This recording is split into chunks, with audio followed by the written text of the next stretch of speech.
Orang yang beli BTC di 20 juta lebih cuan daripada orang yang beli BTC di 700 juta. Belum tentu. Lu beli satu BTC 20 juta, kalau pas 40 juta lu jual, Ya, lu cuma cuan 20 juta. Kalau gue beli BTC 700 juta kemarin, sampai sekarang gue belum jual, gue udah cuan. Makanya yang jenius itu sebenarnya adalah para pencipta meme token, karena mereka tahu bagaimana caranya memanfaatkan 90% masyarakat yang mereka memanfaatkan emosinya seperti itu. Ada orang, gue nggak tahu dia warga negara mana, karena kalah $500, dia live streaming di PalmFund dan dia beli.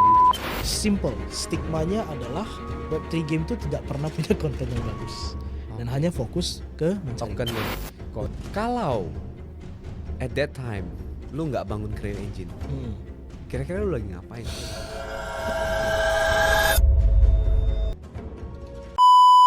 Halo, selamat datang di podcast Kongko Komunitas Kripto. Kali ini saya kehadiran salah satu ya teman lama saya, Javier Tan. Halo Ko. Iya, apa kabar Javier? Kabar baik Ko, terima kasih sudah Baik mengundang. ya. Javier adalah CEO dari Creo Engine. Creo Engine adalah salah satu project blockchain gaming yang ada di Indonesia. Kayaknya salah satu yang cukup gede lah, satu-satunya yang terbesar di Indonesia. Terima kasih. Iya. Kita udah lama ya kayaknya nggak ketemu ya, Bro ya. Lama banget Ko, sejak Dubai kayaknya. Kayaknya Dubai ya. Iya. Dubai bulan itu 4 tahun lalu loh. Betul, Dubai was April 2024 April ya. 2024 ya. Kayaknya waktu itu pertama kali kita ke Dubai dan langsung Dubai terjadi banjir ya. Iya, itu hari pertama nyampe, keduanya besoknya langsung kita terdampar di Atlantis. Iya, banjir ya. Suatu hal yang nggak pernah terjadi dalam 75 tahun ya. Betul. Gila ya. Kayaknya kita yang kurang beruntung.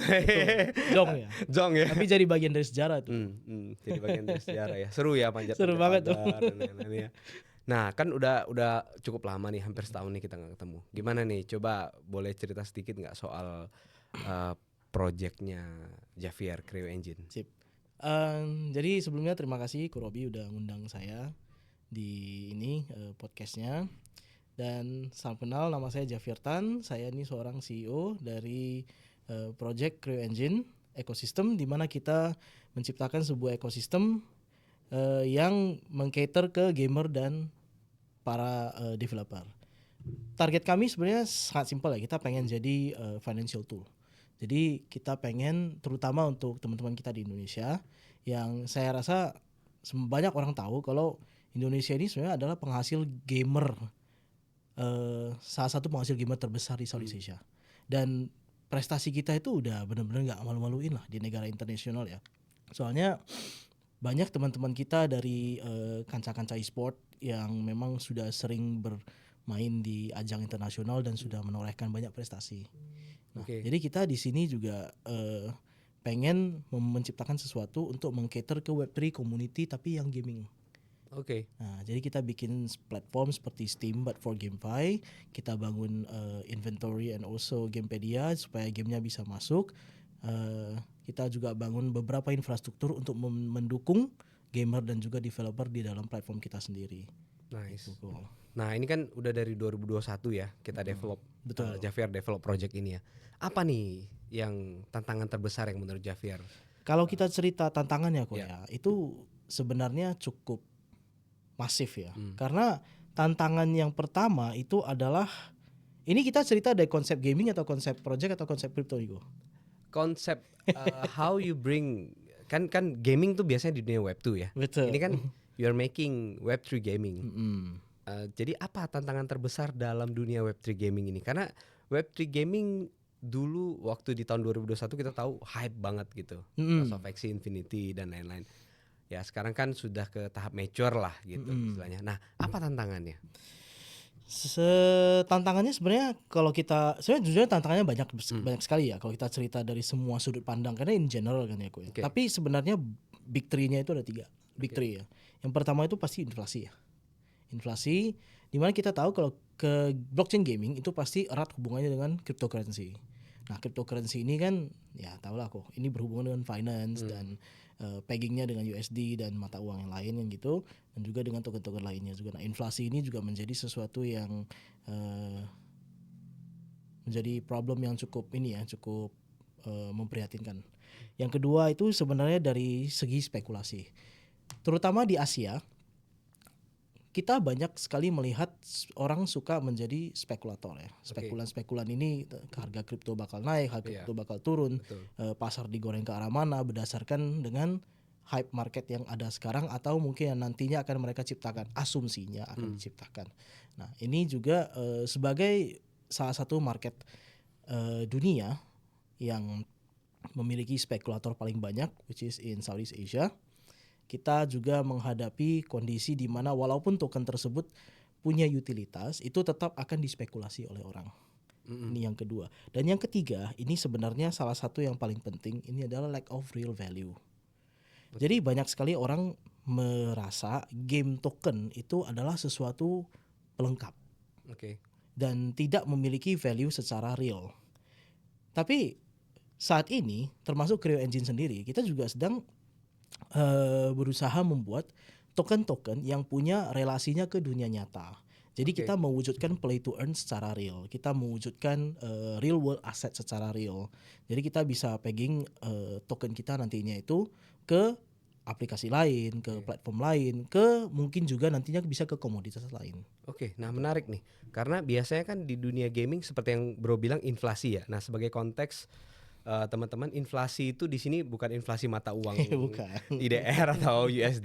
Inflasi maksudnya ada inflasi tokennya. Karena biasanya di dunia kripto itu kan gamers itu kan Web3 gamers itu kan mereka main, mereka dapat token. Betul. Ya kan, tokennya keluar terlalu banyak istilahnya, benar nggak? Betul sekali. Ya sehingga mereka jual gitu. Jadi istilah yang disebut inflasi di dunia kripto. Nah, bicara soal tadi Bro bilang yang kaitannya dengan real world asset. Apa langkah konkretnya? Karena selama ini maksudnya banyak game-game di dunia Web3 atau kripto kan ya cuman seperti itu. Orang main game, dapat koin atau dapat tokennya, terus mereka jual cryptocurrency-nya, bener nggak? Untuk dapetin uang. Nah, hubungannya dengan reward asset yang sedang Creo Engine bangun itu seperti apa? Karena ini konsep yang menarik menurut saya. Kita sebenarnya fokusnya itu ke reward for players ya. Jadi kan seperti yang tadi Korobi bilang, kalau kita cerita rewarding system itu dalam dunia cryptocurrency itu hanya ada sampai sekarang itu ada beberapa cara secara kripto yang kita bisa reward player. Salah satunya seperti contohnya airdrop. Ya, kemudian ketika kita rewardnya by playing. Contoh misalnya mereka capai leaderboard tertentu, kemudian kita reward menggunakan token. Kemudian ketika mereka mencapai pencapaian tertentu, kita reward menggunakan token, seperti itu ya. Nah, tapi kan pertanyaannya adalah selain dibuang ke pasar, tokennya ini sebenarnya bisa dipakai buat apa? Betul ya, Ko ya. Nah, jadi kita di sini sedang merancang beberapa plan di mana nanti tokennya itu bisa digunakan untuk contoh pembelian voucher. Nah, kita bisa kerjasama dengan platform-platform besar seperti Unipin, GoPay atau bahkan Ultra Voucher. Nah, nantinya token kita itu akan bisa di-convert menjadi points atau menjadi whatever they want to call it, the currency inside their own applications yang nantinya bisa ditukar menjadi voucher. Itu salah satu contoh fungsi token kita bisa di-pegging ke real world asset. Nah, itu yang pertama. Yang kedua adalah selain pemberian hadiah, token itu juga bisa dijadikan sebagai alat tukar. Walaupun tidak secara finansial dan tidak secara mata uang negara ya, nggak boleh, belum boleh sih. Betul. Jadi semakin banyak token kita bisa dipakai di tempat lain, itu semakin memperbesar value dari token itu tersendiri. Dan ini juga mengcover ke real world value gitu kok. Nah ini sudah berjalan belum? Sudah berjalan. Sudah berjalan ya. Jadi kita sudah ngobrol dengan beberapa vendor dan beberapa juga sudah setuju untuk melakukan kerjasama. Hanya saja kan untuk namanya integrasi antara Web2 dan Web3 itu kan butuh tektokan yang cukup cukup dekat dan cukup dinamis ya. Nah, ini juga sedang kita usahakan. Sebab kita kalau mau pegging selain menggunakan integrasi yang namanya integrasi API, kita juga banyak cara-cara lain juga. Dan jangan lupa kalau udah urusan per-voucheran, sudah urusan finansial itu pasti harus melibatkan payment gateway. Betul sekali. Nah, ini juga yang harus kita diskusikan di belakang layar dengan backendnya tim masing-masing, itu bagaimana bisa dilakukan gitu kok. Mantap. Semoga cepat terwujud ya, karena kita sama-sama tahu di Indonesia ini tantangan yang terbesarnya adalah dari sisi regulasi ya. Exactly. Nah ya, seru nih kalau bicara soal regulasi. Kan waktu kita start di 2021 bro, it was Bapepti. Betul. Sebagai payung hukumnya kita. Ya, benar nggak? regulatornya betul. Betul, regulatornya. Creo Engine juga sudah terdaftar sebagai salah satu aset kripto yang legal di Indonesia, yang Betul boleh sekali, Ko. diperdagangkan di Indonesia. Nah, terus 2025 ini kan ada shifting dari Bapepti ke OJK. Ya. Benar nggak? Nah, mungkin lu yang lebih sering ngikutin cerita soal regulasi dan lain-lain lah ya, karena kan you base here in Jakarta kan. Apa nih hal-hal menarik dari sisi regulasi yang menurut lu sedang dibahas sekarang, yang ya apalah, yang nggak ada juga yang kayaknya nggak masuk akal gitu kan? Kalau boleh, ini mungkin secara umumnya ya. Secara umumnya pemerintah kita sudah makin pro kripto. Setuju. Sudah makin pro kripto, terutama dengan naiknya beberapa menteri-menteri dan wakil menteri yang paham dengan industri ini. Contohnya seperti Bu Airin Umar dari Kementerian Ekraf. Betul. Sebelum beliau menjadi wakil menteri kan beliau itu kan seorang ini ya, CEO dari Game Guild, Web3 Gaming Guild ya, W3GG. Dan kita cukup dekat dengan beliau dan kita tahu nih beliau memang orang lapangan dan sangat paham lah dengan apa yang beliau kerjakan ya gitu ya. Nah jadi dengan adanya tokoh-tokoh seperti Ibu Airin ya contohnya, pemerintah kita semakin fasih dan semakin melek dengan pentingnya adanya teknologi blockchain ditambah dengan cryptocurrency di finansial ekonomi negara gitu. Nah, oleh karena itu juga OJK membuat sebuah sandbox, dan ini saya rasa ini juga rahasia umum ya. OJK membuat sebuah sandbox yang diperuntukkan kepada project-project atau instansi-instansi yang membuat cryptocurrency yang berhubungan atau bisa bermanfaat bagi finansial dan ekonomi negara Indonesia. Oke. Nah, oleh karena itu, on the other hand, peraturan dan regulasi kripto itu semakin diperketat, pajak semakin diperjelas.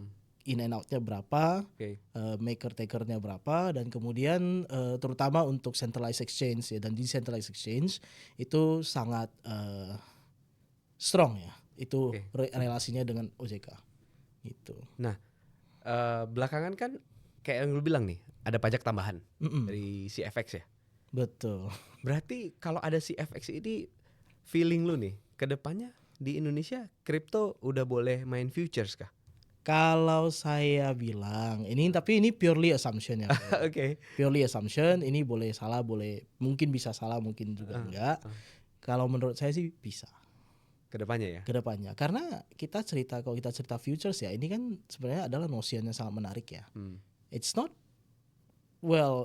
like forex lah gitu kan. Betul sekali. Ya sifatnya seperti forex ya. Kalau forex saja boleh, kenapa futures tidak kan gitu loh kok. Simpelnya. Seharusnya saya sendiri juga melihatnya ke depannya bakal ada sih. Iya. Karena kalau kita lihat dari exchange global ya kan, mereka ya ini rahasia umum juga lah bahwa revenue terbesar mereka pasti dari futures. Bukan dari trading fees, bener nggak? Betul.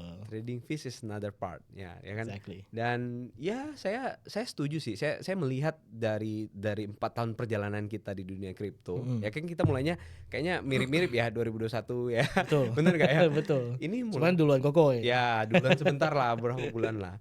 Ini kan udah mulai ke arah yang lebih baik ya. Betul. Pajak setuju. jelas. Ya kan, terus mulai ada CFX, kedepannya bisa saja ada futures dan lain-lain. Ya sayang sih menurut saya, daripada uangnya keluar ya lebih baik uangnya diputar di dalam negara sendiri. Iya benar, di exchange lokal, benar nggak sih? Betul. Ya tapi ada nggak menurut lu regulasi-regulasi yang kalau lu jadi istilahnya, kalau kita berandai-andai lu jadi ketua OJK atau ketua Bapepti lah ya, yang pengen lu rubah atau pengen lu percepat? Ini pertanyaan yang cukup sulit dijawab jujur ya. It's okay. I mean, soalnya nggak ada yang sempurna ya, ya. Bahkan negara adikuasa seperti US dengan segala kemelekan mereka terhadap kripto, itu juga mereka masih banyak celah yang perlu diganti ya, perlu diubah juga gitu. Bahkan teman-teman kita dari Silicon Valley, kebetulan saya ini salah satu founder of Change Jakarta. Jadi baru-baru ini ya, sebenarnya tahun lalu itu baru dibangun satu chapter namanya chapter Silicon Valley. Nah, jadi di Silicon Valley sekarang sudah ada off-chain, sudah terjamah oleh komunitas kripto. Mantap. Nah, dengar-dengar sih mereka yang di Silicon Valley juga banyak melakukan riset dan menyuarakan pendapat kepada pemerintah rejim sebelumnya. Before Donald Trump sebenarnya, before Donald Trump.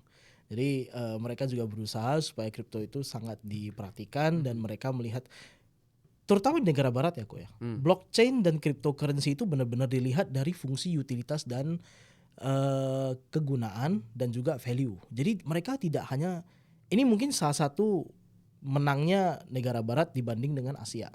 Mereka itu nggak purely speculant.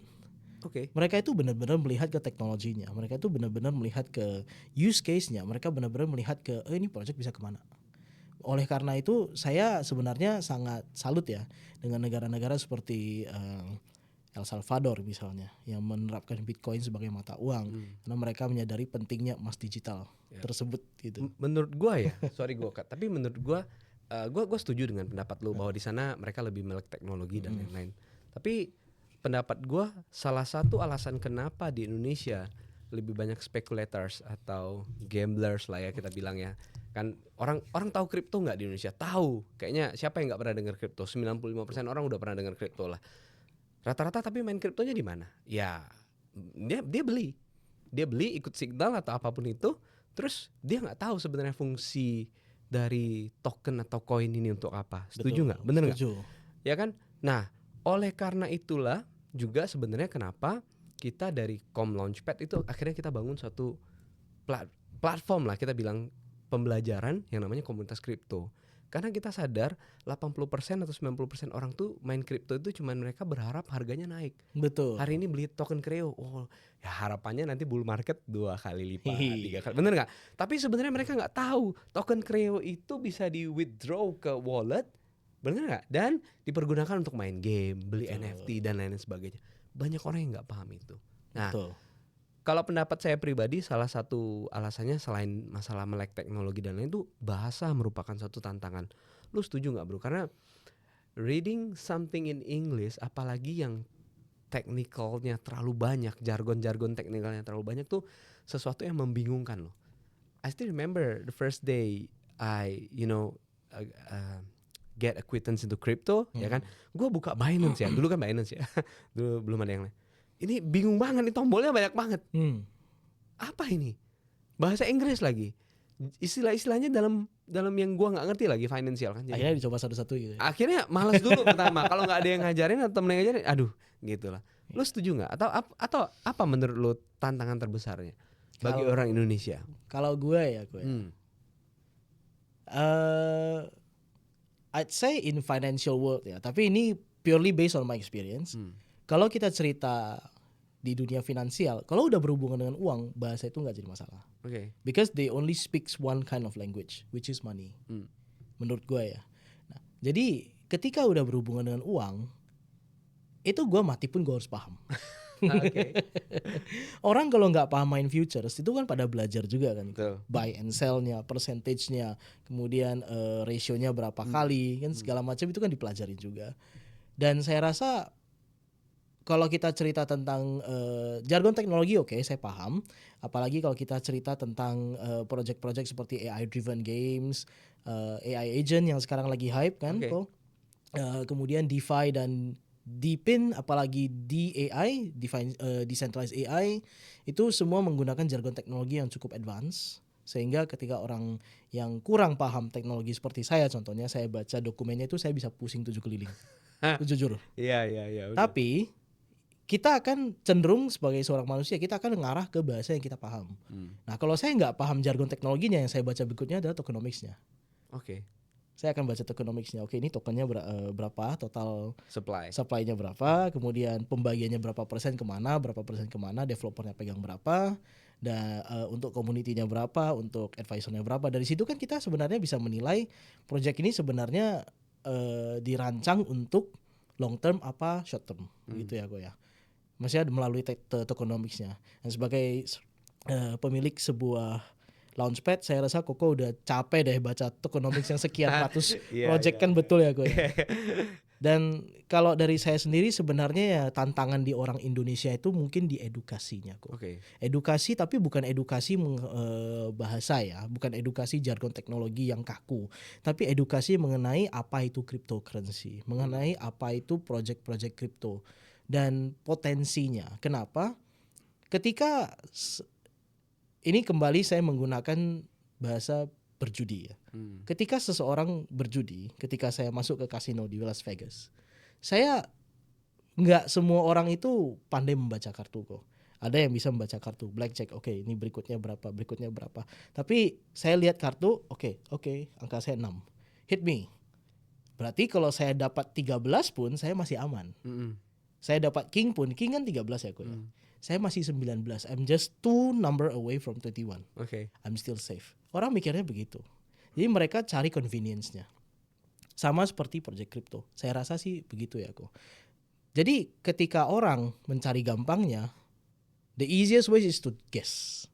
Okay. Apakah ini akan naik apa turun? Jadi teringat satu platform yang dulu yang warna kuning ya. Iya. Nah, itu tadi maksudnya menurut gua nih, Bro. Ya bukan cuma di Indonesia sih. Kayaknya 80-90% orang yang main kripto itu semuanya cuman berharap dia beli sesuatu, berharap naik. Everyone come into crypto atau apapun financial ininya ya for gain kan, for profit kan. Betul. Which is gak ada salah, bener nggak? Betul. Cuman ya sayang aja bahwa di crypto itu lu bukan cuma bisa dapat gain, bener nggak? Lu bukan cuma bisa beli token, terus nanti harganya naik, lu jual cuan, bukan. Tokennya bisa lu staking bisa dapat tambahan token, lu bisa play to earn dan lain-lain sebagainya. Ya kan, setuju gak sih? Betul. Itu makanya yang jenius itu sebenarnya adalah para pencipta meme token, karena mereka tahu bagaimana caranya memanfaatkan 90% masyarakat yang mereka manfaatkan emosinya seperti itu. Oke, talking about meme. Bicara soal meme ya. Ini Februari 2024 hari ini. Menurut lu stage meme itu di mana? Apakah ini sudah declining atau masih bisa naik lagi? Meme lah. Gak usah bilang kripto secara keseluruhan. Meme ya. Ya. Oke, this is a very interesting notion. Kalau meme menurut gua, yes, masih bisa. Masih bisa. Kenapa? Karena kita lihat ini apa yang gua pelajari ya, gua ikutin ya. Dimulai menurut gua di bulan tahun lalu Oktober sampai Januari, meme itu it was really hype. Bener nggak? Betul. Tapi semenjak Donald Trump bikin meme dan suck all the liquidity, itu tuh sudah berat loh. Betul. Kayak orang tuh udah bener-bener males gitu. Kayak gue udah tahu lah ini naik sebentar terus bakal ngedam parah dan lain-lain. Gak ada utility-nya, ya kan. Dan kalau kita bicara soal volume, memang mungkin Solana masih menjadi raja lah ya di DEX gitu. Tapi the volume, the price action, everything itu sudah declining loh. Betul, saya setuju. Kalau kita bicara soal Solana, saya setuju. Oke. Nah, tapi bagaimana kalau hari ini yang main di meme-nya itu bukan Solana? Nah, what is the next big chain? According to a lot of people, it's BNB. BNB, oke. Gua setuju. Nah, jadi bayangkan dari Koko kan salah satu adopter BSC yang awal ya. Kami juga memulai project kami itu dari BSC, dari Binance Smart Chain. Sekarang namanya BNB Chain. Oke. Dari dulu kita tahu kalau BNB Chain itu selalu masukin project serius. Oke. Project utility, gaming, DeFi, DePIN, AI dan segala macam. Pertanyaannya, what if these players suddenly turns to meme? Orang bakal bertanya-tanya kan, kenapa? Ingat gak kok, beberapa bulan yang lalu ada satu test token yang keluar. Tahu TST. Test token, literally test token, and it becomes hype. Okay. Billions and billions of market cap in just 2 weeks, 2 minggu.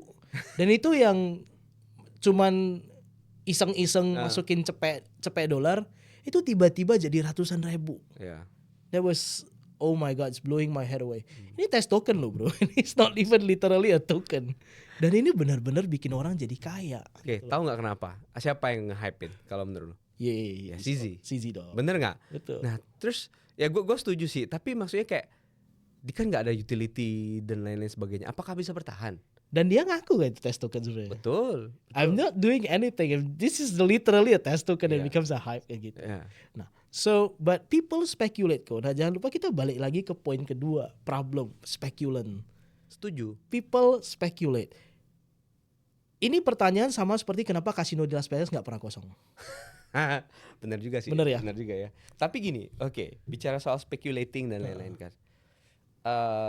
Kita juga pernah main meme, and we lost a lot lah gitu ya. Terus kan ada masanya di mana we feel like, oke lah, gue udah had enough di meme, stop. That's because you know how it was, you know how it works. Iya. For those who doesn't, iya sih. Dan gue yakin kan ada satu analisa yang mengatakan bahwa 95% orang yang main meme atau di pump fund gitu itu they're losing money loh. they're losing money ya. Bener nggak? Tapi kok orang masih mau ya? Nah ini mungkin salah satu hal yang orang katakan kalau bahasa paling simpel itu misteri alam ya. The mystery of the world ya. Yeah. Lebih susah dicari tahu alasannya dibanding dengan nyari fosil di tanah gitu loh. Karena we are talking about human nature. It's like it or not, human is born with people who has religion probably will call it 7 deadly sins lah ya kan gitu ya kan. Tapi gue bilang itu adalah sifat dasar manusia lah. Itu memang instingtualnya udah ada gitu. We have greed kok.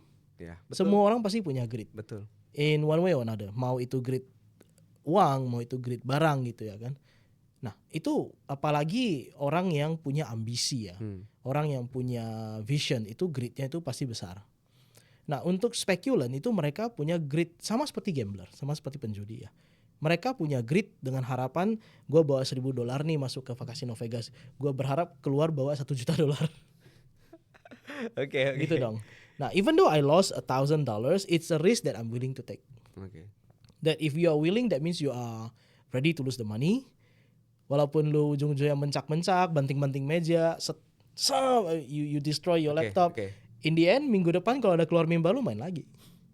Lu sendiri into meme? I'm not. You're not? I'm not. Oke, good. Berarti lu tahu.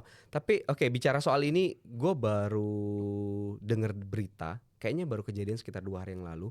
Ada orang, gue nggak tahu dia warga negara mana, karena kalah $500, dia live streaming di pump fund dan dia bunuh diri loh. Suicide loh. Gila kan? Ya, yeah, that's people for you lah. Itu manusia ya. Tapi maksudnya kan itu nggak masuk akal. Di bulan Januari atau Desember, pump fund live streamingnya sempat ditutup karena banyak orang yang live streaming aneh-aneh. Ya, bener nggak? Ngontennya aneh-aneh supaya demi token meme-nya naik atau orang beli. Ya kan? Beli token ini atau enggak saya tembak anjing ini atau saya siksa anjingnya atau apa. Atau ada juga yang dia masuk dalam kandang, dia bilang beli token ini kalau nggak capai market cap tertentu gua nggak akan keluar dari kandang dan lain-lain. Itu kan kayak sudah keterlaluan nggak sih menurut lo? Sampai yang terakhir inilah sekitar 2 hari yang lalu dia literally suicide loh. Gila, itu parah banget. Exactly. Ya kalau itu mungkin di luar paham kita ya. Maksudnya cara kerja orang itu kan beda-beda. Seperti Kurobi dan saya juga pasti punya pemikiran yang beda terhadap saya handphone ini, Anda lihat apa, saya lihat apa gitu, pasti beda ya. Dan mungkin bagi orang yang susah itu $500 itu udah besar banget. Betul. Sehingga mengharuskan dia untuk end his life gitu. Oke, gue nggak ada apa-apa lagi, I have nothing to lose, just end my life gitu. But to me, meme is just a form of entertainment in cryptocurrency. In this crazy, hectic, chaotic world. Ya I think it's safe to say that ini cryptocurrency, dunia kripto ini kan memang dunia halu lah, dunia gila-gilaan. Tapi di dunia gila-gilaan ini ada satu entertainment yang namanya meme token. Ya, gue setuju sih. Tapi maksud gue mungkin bukan dunia halu lah, karena media juga berperan. Karena di sini memang ada beberapa orang yang literally dari $100 dari $1 jadi $1 juta, ya kan. Dan semua orang berharap dia menemukan the next BTC, the next Doge, the next PP, benar nggak? The next big meme coin, benar ya. Itulah yang ya. Tapi kadang-kadang orang nggak punya money management yang baik. Jadi kalau kita masuk ke dalam suatu dunia kripto di sini, main boleh aja, meme, everything boleh aja, asal kita punya money management yang baik. Exactly. Don't put all your money in one basket. Betul, betul. Kalau kita di komunitas kripto, kita juga punya grup kayak VIP berbayar gitu. Ada beberapa call yang kita sempat nge-call, ya kan, research coin yang kita call, itu beberapa juga meme. Contoh ACT. Ini gua promosi sedikit lah ya. ACT, ya, kita punya analis. ACT lu tahu? Lu pernah dengar? Tahu aja. Oke. We bought it before Binance. 1 month before Binance. And we make like 20x. Ya kan? Terus AIXBT. AIXBT ya. AIXBT. Ya. We bought it before Binance too. Oke. Tapi di grup alpha kita tuh kita nggak pernah saranin orang untuk all in. Kita cuma saranin orang untuk main 1-2% dari portfolio mereka per meme istilahnya. Nah, jadi ya balik lagi, if you're not into meme, it's good. I mean, in my opinion ya. Tapi ya ini pesan untuk semua teman-teman yang di dunia kripto, kalau main meme atau leverage, terutama futures, spot, futures lah ya, futures, never go all in gitu. 1-2%. Karena ya ada yang 100 jadi 1 juta, 100 jadi 200 ribu atau apa gitu-gitu.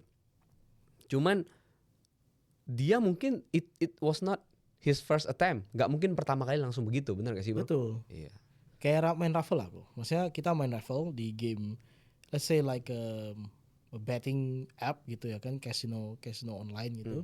Main raffle, sekali main raffle tuh harus bayar $10. Sekali narik harus bayar $10 gitu kan. Jackpotnya berapa? Jackpotnya $1,000. Iya. Lu mesti ngeluarin berapa dulu nih sebelum you actually dapat $1,000.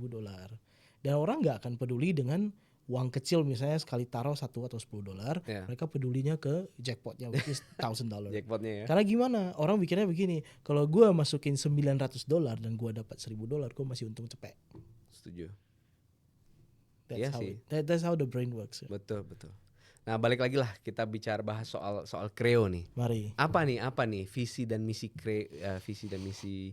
Creo Engine untuk tahun 2025 ini, ya kan, apa yang ingin lu capai, sama achievement apa aja sih, karena kan it's been a while gitu kan. Betul. dari kita ngobrol, apa nih hal-hal, sudah berapa player sekarang, ada feature apa aja, ceritalah soal Creo Engine. Kalau kita cerita Creo Engine sendiri, sebenarnya kita sudah bermain lumayan jauh ya dari pertama kali kita mulai. Oke. Kalau pertama kali kita mulai, kita hanya ada studio game di mana kita punya rencana menciptakan game dan publish sendiri di platform kita sendiri. Nah, untuk sekarang kita lebih menitik beratkan kepada infrastruktur di dalam platform kita sendiri, which is creoplay.app. Oke. Nah, creoplay.app ini sebenarnya adalah platform yang sangat compact dan diciptakan khusus untuk Web 2 player. Web 2 player. Bukan Web 3 player. Oke. Karena kita tahu kok, satu masalah besar di blockchain gaming ya, atau kita sebut dengan GameFi, itu adalah Web3 gaming, itu adalah adopsi. Betul sekali. Adopsi di sini kita berbicara tentang bagaimana orang bisa paham nih, apa nih game, what is Web3 gaming, how to play, how to earn from it, and is it good to play? Banyak sekali pertanyaan yang muncul ketika saya ngobrol dengan komunitas-komunitas gaming di Indonesia, pencipta-pencipta game, studio-studio game di Indonesia. Banyak dari teman-teman kita yang dari studio besar di Indonesia itu menolak menciptakan Web3 game. Dikarenakan mereka nggak mau ya? Mereka nggak mau. Kenapa? Simple, stigmanya adalah Web3 game itu tidak pernah punya konten yang bagus dan hanya fokus ke mencari tokennya, koinnya. Oke. Kita bercermin ke beberapa game seperti Axie Infinity misalnya. Axie Infinity itu well made, bagus ya, bagus, punya sistem gameplay yang cukup hooking, punya economic system yang saya nggak akan bilang sustainable tapi cukup baik ya untuk menjaga sehingga orang punya penghasilan yang bisa menghidupi keluarga bahkan dulunya. Betul. Dari Axie Infinity doang, hanya bekerja sebagai seorang scholar itu mereka bisa kasih makan keluarganya, bisa beli aset, bisa beli mobil, bisa beli rumah, itu berlangsung selama hampir setahun juga. Betul, di 2021 ya. Betul, itu gila banget. Sebagai konteks, scholar adalah orang yang kayak dibiayain karena kan mau main game dia perlu punya NFT, perlu aset, perlu betul. aset. Nah, Karena mereka nggak punya uangnya, ada manajer atau pendana ya. yang membiayain beliin Yes. aset, beliin apa, mereka kerjanya cuma main, Dan mereka bagi hasil. sharing profit. Betul. Ya. Nah, jadi tapi ketika kita cerita tentang adopsi, ini hanya bisa dilakukan, scholar itu hanya bisa dilakukan pada orang yang paham. Kalau Anda suruh papa saya main Axie Infinity, walaupun simple sebenarnya, itu kita yang paham game kok. Kita yang paham game, kita lihat, sekali lihat aja kita tahu ini game simple banget. Tapi untuk orang-orang yang seperti beliau, seperti papa saya usia 50-an sampai 70-an, itu Anda suruh main game seperti itu, mereka akan pusing 7 keliling. Kenapa? Karena masih ada mekanis-mekanis yang membutuhkan strategi. Betul. Tapi strateginya bukan seperti main catur. Okay. Strateginya itu adalah placement, skill, choosing, positioning, dan itu sebenarnya butuh strategizing yang cukup cukup matang pemikirannya. Oke, ini skillnya ABCD. Oke, ini posisinya harus di posisi pertama. Oke, Axie ini posisinya di yang kedua. Oke, ini yang ketiga. Itu butuh positioning dan butuh strategi. Dan ini mungkin not something our older generation can actually adapt. Ya. Makanya papa saya sekarang cuma main satu. Apa tuh? Candy Crush. Itu simple, kayak main catur, cuma pemilihan placementnya doang, dan gitu. Benar. Nah, jadi mass adoption ini adalah sesuatu yang challenging ya. Dan ini juga saya sangat salut dengan pemerintah kita. Apa hubungannya? Asosiasi kripto di Indonesia seperti ABI dan Aspakrindo, kemudian ada beberapa studio game juga seperti kami di Clio Engine, ada studio seperti Lentera Nusantara di Anantarupa, Koifan. Itu mereka berusaha keras mendidik generasi muda kita tentang pentingnya teknologi blockchain. Kalau dipegging ke Web3 gaming itu seperti apa, dan fungsi tokennya itu nantinya bisa seperti apa. Itu mereka melalui edukasi. Nah, edukasi itu ya ibarat kita seperti ngajar seorang anak kecil sampai tamat kuliah ya. Itu kan butuh waktu yang cukup panjang. Betul. Kalau kita bilang wajib sekolah 9 tahun misalnya nih. Nah, kripto atau kita bilang cryptocurrency ya, itu masih baru diadopsi Indonesia secara masif itu di tahun 2021. Ketika COVID dimulai. Betul. Secara masif ya, kita cerita secara masif. Betul. Tapi sebenarnya kripto itu sudah dikenal di Indonesia sejak tahun 2014, 2012, 2013 dari zaman bitcoin.co.id. Betul ya, Ko? Setuju. Nah, cuman ketika masuk ke Indonesia secara masif, balik lagi orang melihat enaknya doang. Oh, this guy invest in certain crypto and then he becomes millionaire gitu ya kan. Orang lihat enaknya doang, udah biasa lah gitu ya. Nah, mass adoption inilah yang masih sedang diusahakan di Indonesia oleh pihak-pihak yang terkait. Dan kami juga ikut turut serta. Kebetulan saya sendiri pernah jadi pembicara narasumber di beberapa universitas seperti Telkom University di Bandung contohnya. Oh, berarti di tahun ini Creo bakal lebih banyak fokus ke arah itu tadi ya? Kalau Creo, kita akan lebih fokus ke giving back to the community. Nah, dengan cara seperti apa? Kita akan bangun infrastruktur AI dan infrastruktur gaming yang solid. Saat ini kita sedang bekerja sama dengan beberapa platform. Salah satunya sebenarnya salah satu unicorn kita di Indonesia. Saya belum boleh ngomong namanya. Nice. Saya belum boleh ngomong namanya karena belum live ya. Iya.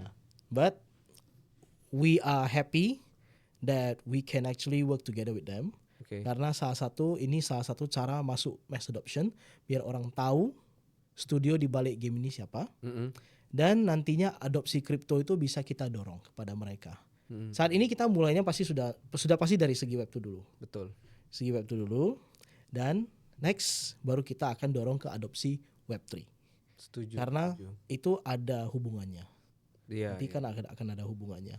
Seperti yang saya bilang tadi, the giving back itu dalam bentuk rewards, dalam bentuk airdrop, dalam bentuk exchange atau swapping. Nah, itu nanti akan kita terapkan kepada partner kita.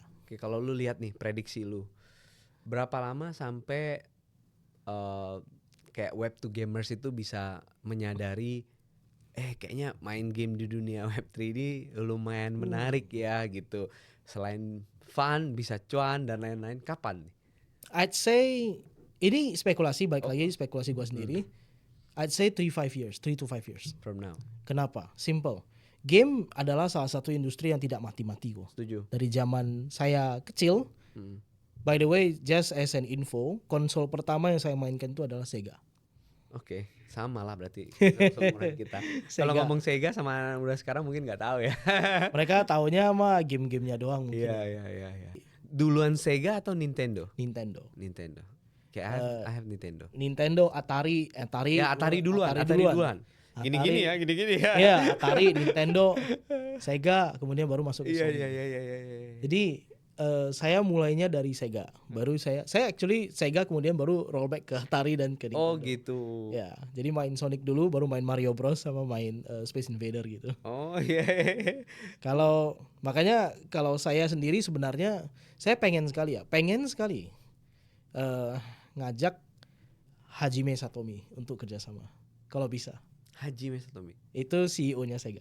Oh oke. Jadi CEO-nya Sega.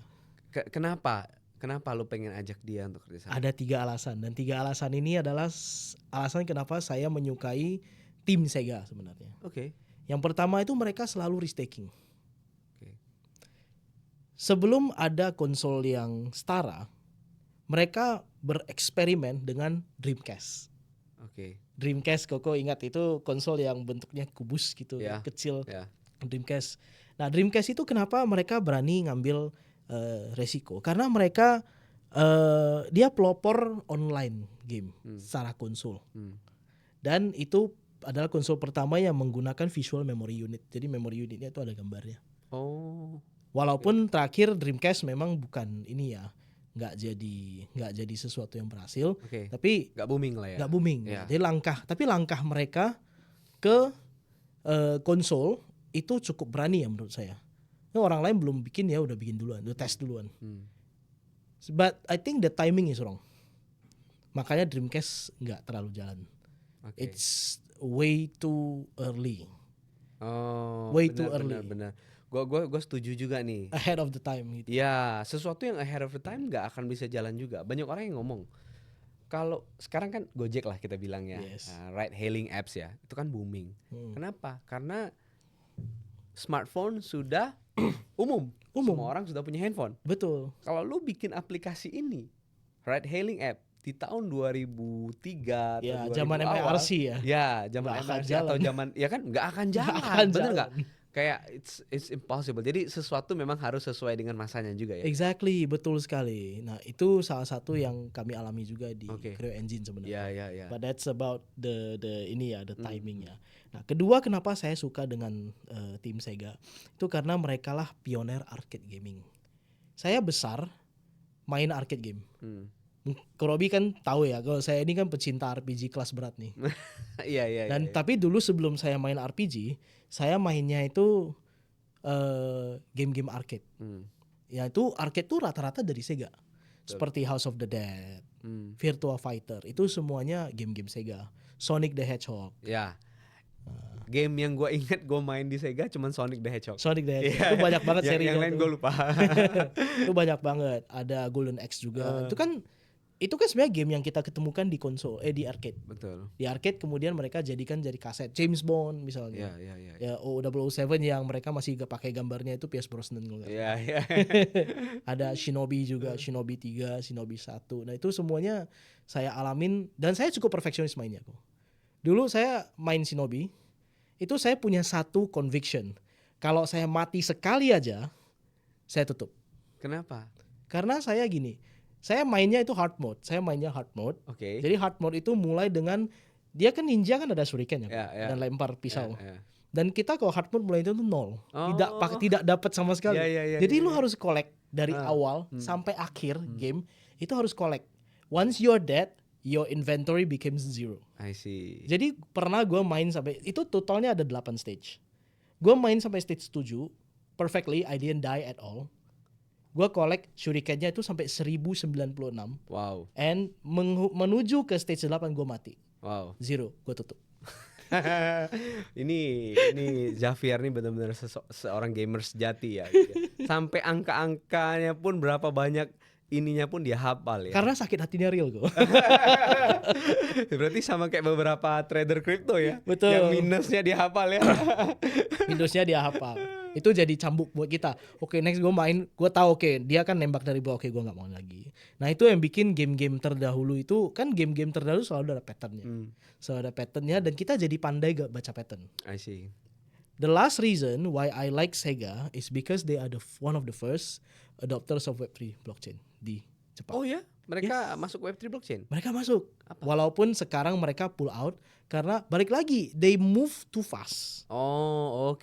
They Ahead move of too the time fast. ya. Betul, ahead of the time. Benar. Mereka itu mengadopsi Web3 technology di NFT dan mereka kerjasama dengan beberapa brand-brand dan beberapa project-project supaya mereka bisa mengadopsi NFT. Oh. Tapi balik lagi, they are way ahead of their time. Betul. Pada saat itu orang nggak ngerti dan jujur ketika brand besar seperti Square Enix menerapkan NFT, mereka juga dikecam habis-habisan oleh fans mereka. Oke. Karena ya Square Enix terkenal dengan game mereka Final Fantasy. Betul. Dan orang selalu berpikir bagaimana sih kalau game Final Fantasy itu dijadiin NFT kan. GTA 6 kan NFT. Iya. NFT base. Benar. But don't forget GTA 6 itu adalah dari US. Iya.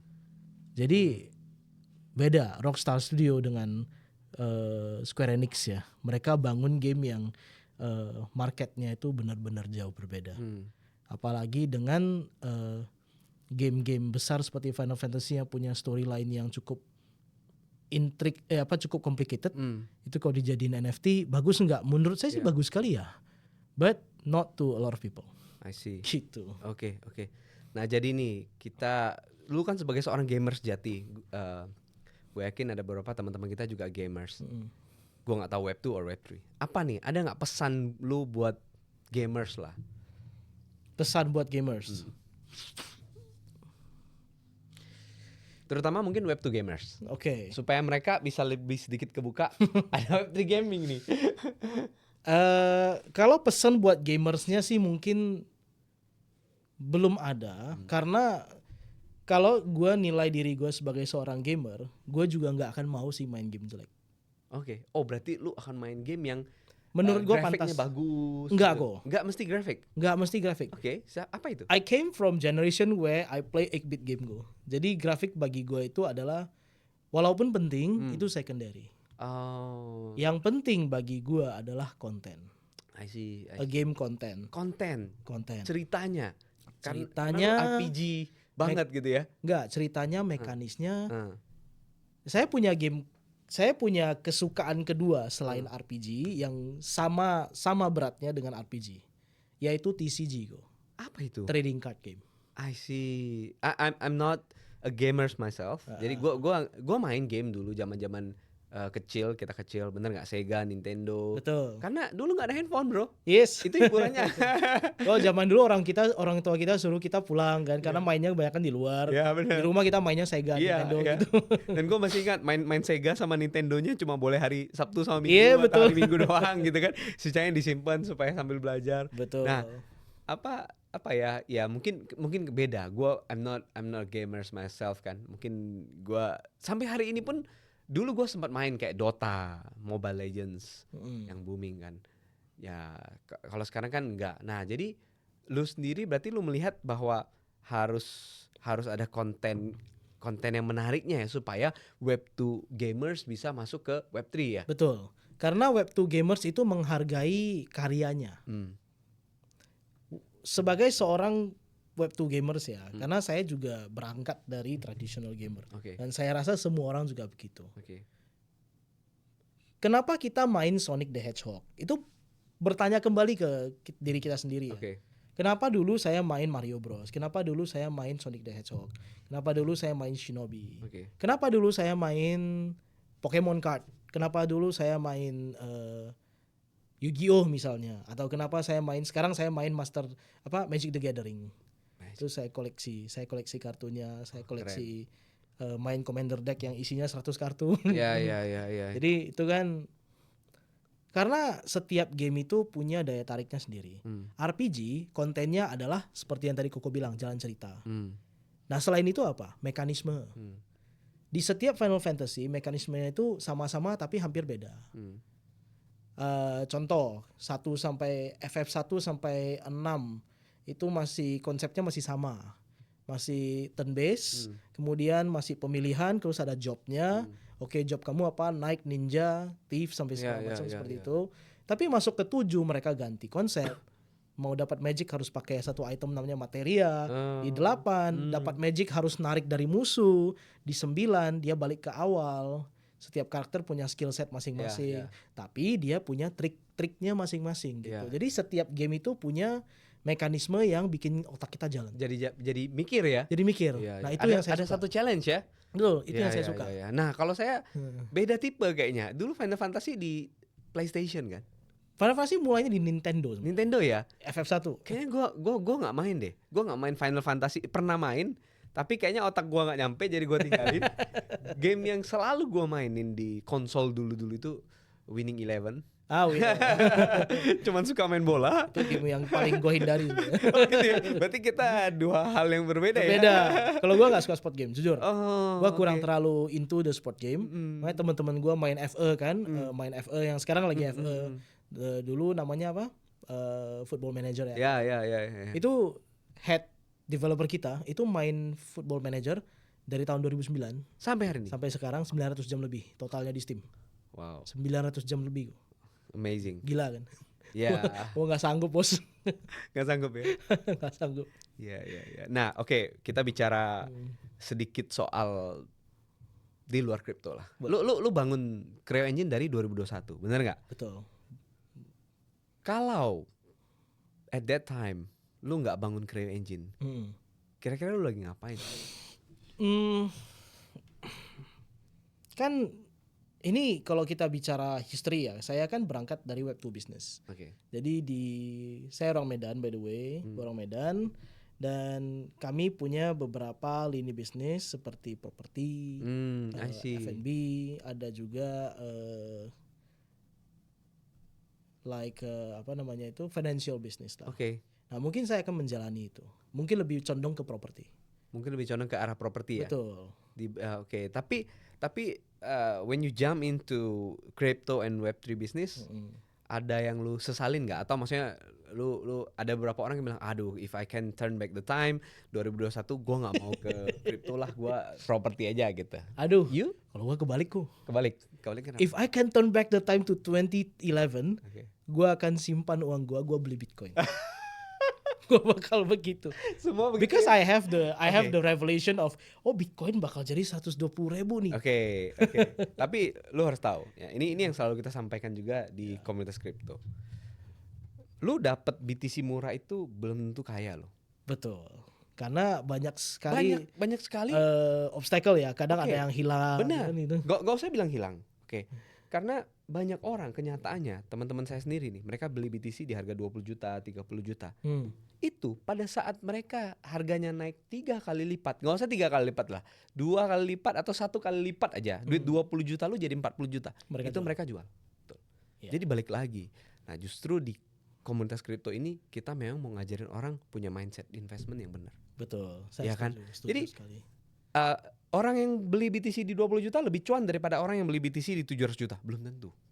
Lu beli satu BTC 20 juta, kalau pas 40 juta lu jual, Ya, lu cuma cuan 20 juta. Ya. Kalau gue beli BTC 700 juta kemarin, sampai sekarang gue belum jual, gue udah cuan berapa? Setengah 1,5 emang. Tapi kan, yang ngerti nggak? Maksud gue, ya kan? Di situ poin-poin yang sebenarnya harus dilihat. Ada sisi pentingnya juga. Benar. Di sisi Setuju.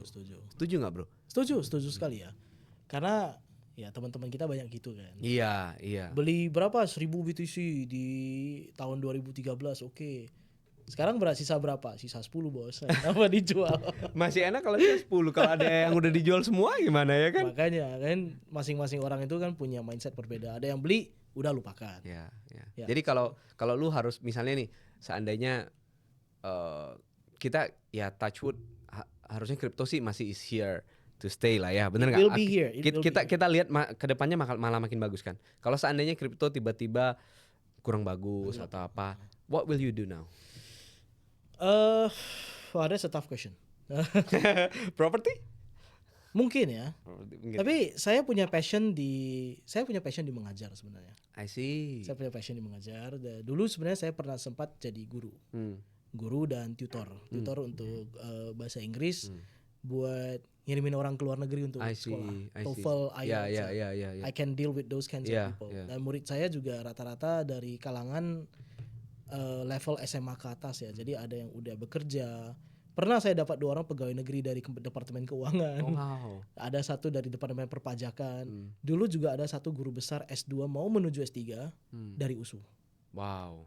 Jadi saya rasa I can be a good teacher lah. Jadi nice. mungkin saya akan kembali berkancah di dunia pendidikan. Mantap. But this time maybe I'm gonna build my own, atau saya akan kerjasama dengan orang supaya bisa nice. Bisa lebih besar. Gitu. Mantap. Nah, pesan-pesan terakhir nih bagi pencinta kripto atau teman-teman kripto di Indonesia gitu. Gimana caranya supaya mereka bisa mengikuti dan mempelajari lebih dalam ekosistem Creo Engine? Harus start dari mana nih? Kalau misalnya teman-teman mau belajar tentang Creo Engine, silakan kunjungi dulu website kita di creoengine.com. Jadi di creoengine.com itu kan banyak link. Dan juga teman-teman bisa melihat di ekosistem Creo Engine itu ada apa-apa aja. Jika butuh panduan, itu kita ada beberapa channel yang bisa disatronin ya. Misalnya contoh seperti Telegram, official, dan kita juga ada yang Indonesia juga. Kita juga ada Discord untuk membahas tentang game dan produk. Kita juga ada X atau Twitter yang juga kita akan posting pencapaian kita akan posting updates, kita akan posting tentang movements and developments yang sudah kita lakukan. Jadi semuanya akan ada di sana. Terutama di Telegram, kalau yang berbahasa Inggris maka di official channel. Kalau berbahasa Indonesia maka masuk ke official channel Indonesia. Dan itu CM kita, CM itu community manager, itu akan siap membantu. Dan sampai sekarang saya rasa kami juga belum mengecewakan untuk community kita. Dan setiap sebulan 2 bulan sekali kita akan bikin AMA. AMA itu Ask Me Anything. Jadi kalau misalnya teman-teman ada pusing, bingung atau apa, nanti kalau misalnya kita istilah sebutnya town hall, karena kita town hall rame. Biasa itu 20 sampai 50 orang. I see. Nah, town hall itu kenapa kita sebut town hall? Karena kita menganggap Creo people atau kita sebut dengan Creoticians. Creoticians ini adalah orang-orang yang invest dan pegang Creo dan ikut bermain di ekosistem Creo Engine. Nah, Creoticians ini mereka itu kayak warganya kami dan kami sebagai governor gitu kan. Jadi kita selalu bikin town hall sebulan 2 bulan sekali, 2 kali, dan kita akan membahas tentang perkembangan yang sudah ada sekarang. Atau yang berikutnya akan kita muncul. Perkembangan kita dengan relasi government seperti apa, project-project kita perkembangannya sejauh mana, development sudah sampai mana, AI kita sampai mana, dan produk-produk yang berikutnya kita akan launching itu teasernya seperti apa. Kalau misalnya kita akan listing di Cex baru, Cex-nya apa namanya, dan expect-nya masuknya kapan gitu. Nah itu jadi teman-teman kita bisa standby. Siap. Jadi bisa beli Creo di mana aja nih? Yes. Nah untuk Creo sendiri kita sudah present di 16 centralized exchange dan 2 decentralized exchange. Mungkin kalau di Indonesia teman-teman bisa dapatin di toko kripto. Toko kripto ya. Kalau di Indonesia ya. Kalau di luar negeri mah banyak, ada Bitget, Maxi, ada Gate. Tapi kita nggak promosi ya? Enggak, kita nggak promosi. Ini kan promosinya Creo. Maksudnya soalnya kata OJK sekarang kalau mau promosiin harus punya license. Ada nggak kemarin kisru-kisru yang lo tau lah ya. Paham. Ini nggak promosi, ini cuman guidance lah. Guidance. Sama kayak Presiden Argentina Javier Milei. Begitu dia bikin koin, posting, tiba-tiba besok dia bilang saya nggak promosiin, saya cuman share. Kacau. Tapi anyway, cara masing-masing. Anyway, thank you sudah luangin waktu hari ini Javier ke podcast Kongko Komunitas Kripto. Semoga Creo sukses terus. Ya, saya juga mengajak teman-teman komunitas kripto di Indonesia untuk support project-project lokal. Karena ya konteks sedikit, kita sebagai launchpad kita terima banyak project. Kita sudah 4 tahun, sudah ada 200-an project yang dari Indonesia ini baru Creo Engine loh. gitu. Sisanya itu dari luar gitu. Maksudnya menurut saya pribadi, saya sering sampaikan ini. Menurut saya pribadi, developer Indonesia ini jago-jago. Cuman mereka belum melirik project belum melirik kripto aja atau Web3 aja. Masih banyak kan startup di dunia Web2. Sayang sekali gitu. Dan maka dari itu saya bilang industri kripto di Indonesia masih sangat, potensinya masih sangat besar ya. Jadi ya thank you semuanya sudah dengerin podcast kita hari ini. Salam cuan.